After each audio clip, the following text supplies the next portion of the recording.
प्यारे विद्यार्थियों, हम लोग क्लास 10 के भौतिकी विषय के छठा और अंतिम चैप्टर आज से पढ़ेंगे।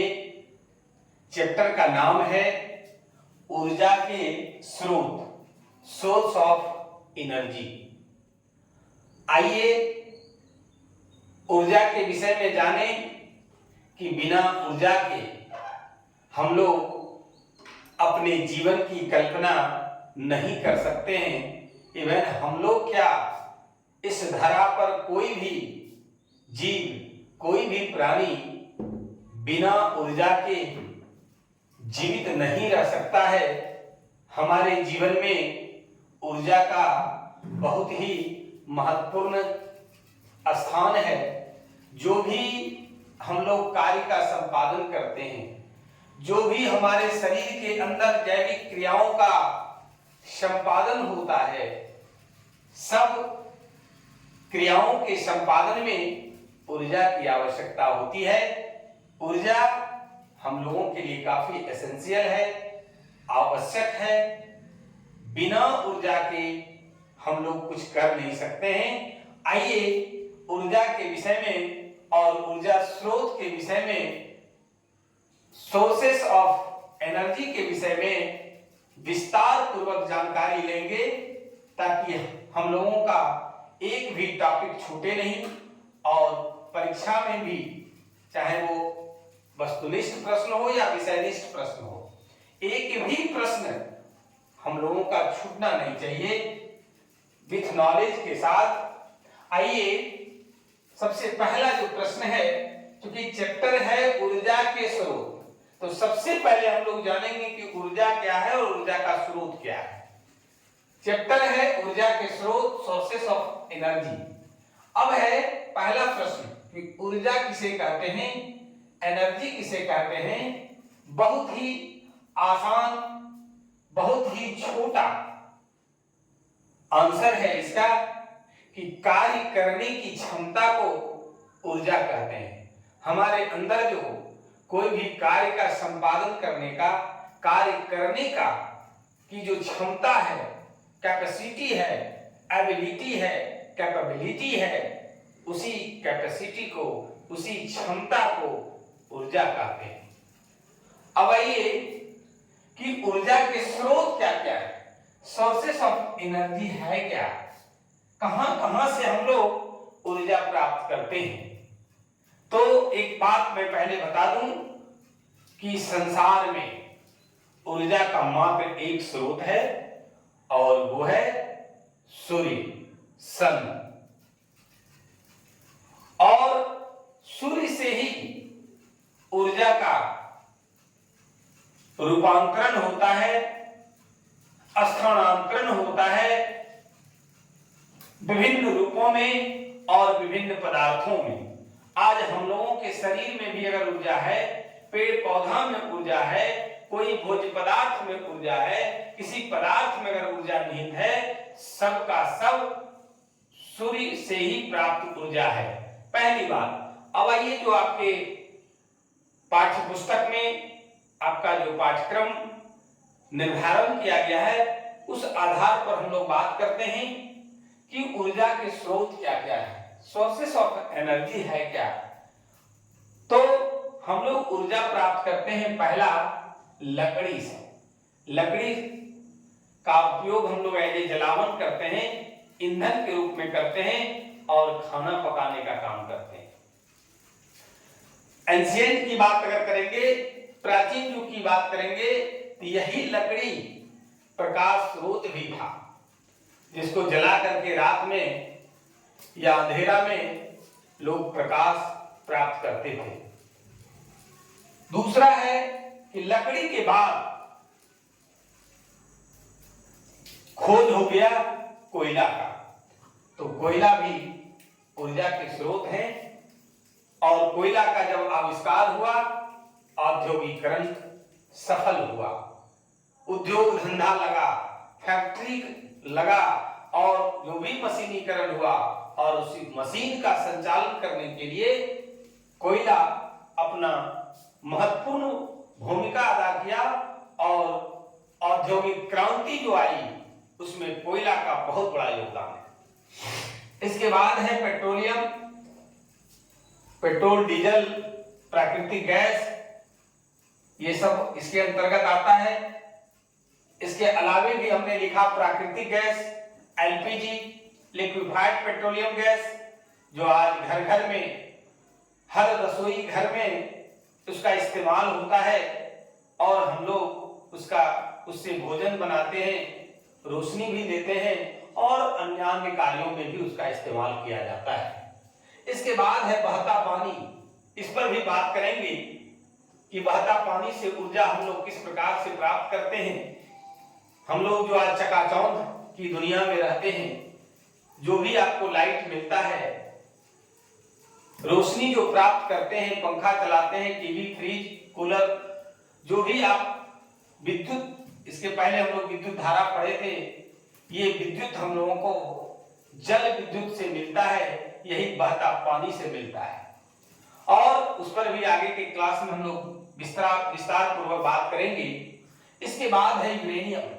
यूरेनियम रेडियो एक्टिव एलिमेंट है, रेडियो सक्रिय तत्व है, जिससे हमें काफी मात्रा में परमाणु ऊर्जा प्राप्त होता है।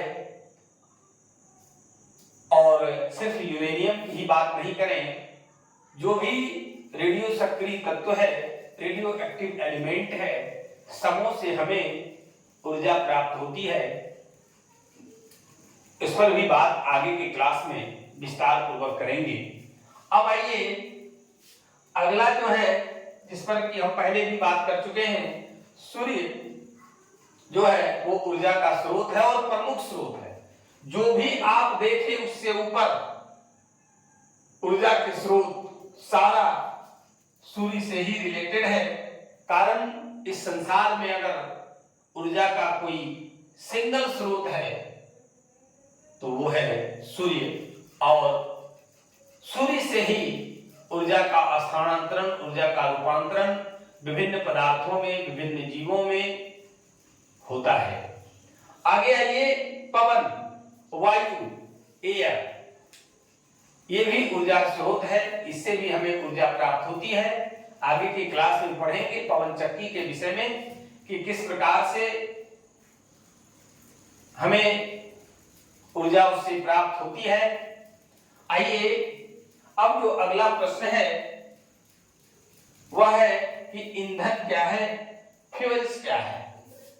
बहुत ही इंपॉर्टेंट है, हर समय हम इसका इस्तेमाल करते हैं। बिना ईंधन के भी हम भोजन अपना नहीं बना सकते हैं, नहीं पका सकते हैं और सुपाच्य तरीके से, पौष्टिक तरीके से भोजन ग्रहण नहीं कर सकते हैं अगर ईंधन नहीं रहे तो।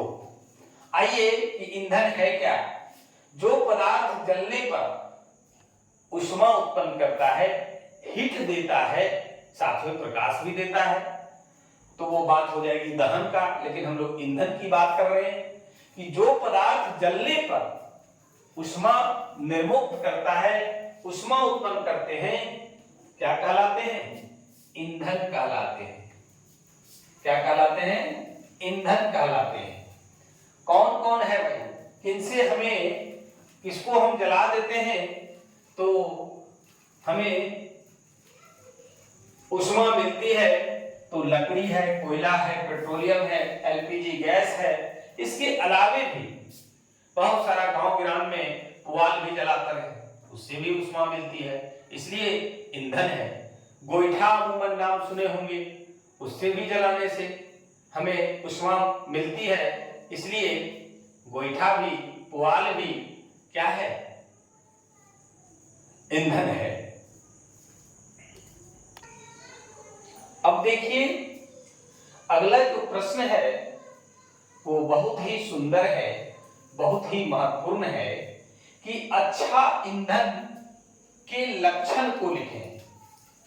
इस प्रश्न को दूसरे तरीका से भी पूछा जा सकता है कि अच्छा ईंधन किसको कहते हैं, अच्छा ईंधन कौन है, अच्छा ईंधन के गुण क्या है। आखिर ईंधन तो बहुत सारा है, हम लोगों ने अभी देखा बहुत सारा वैरायटी है, बहुत सारा प्रकार है, विभिन्न पदार्थों का इस्तेमाल हम ईंधन के रूप में करते हैं, लेकिन अच्छा ईंधन किसको कहेंगे?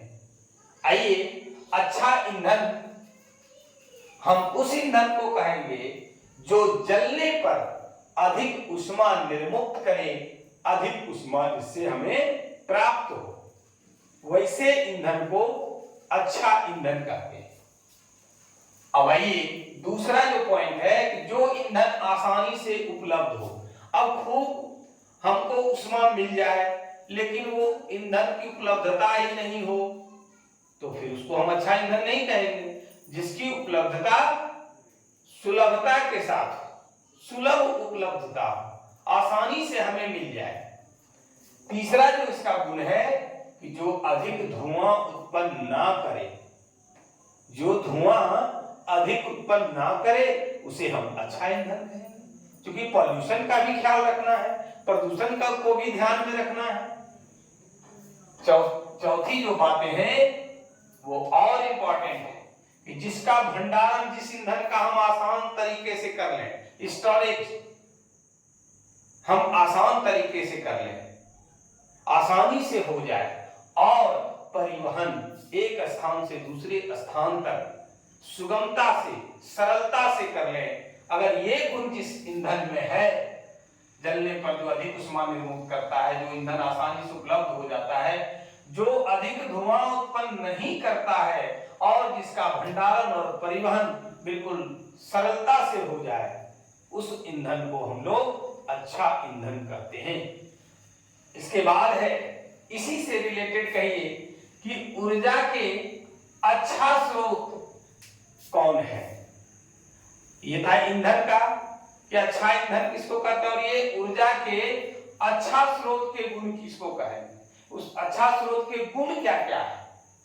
तो अच्छा स्रोत हम उसको कहेंगे, या उसका गुण ये है क्या कि प्रति इकाई आयतन, प्रति एकांक आयतन या द्रव्यमान कार्य की विशाल मात्रा उपलब्ध कराना, उससे विशाल कार्य की मात्रा जो है वो संपादित हो जाना।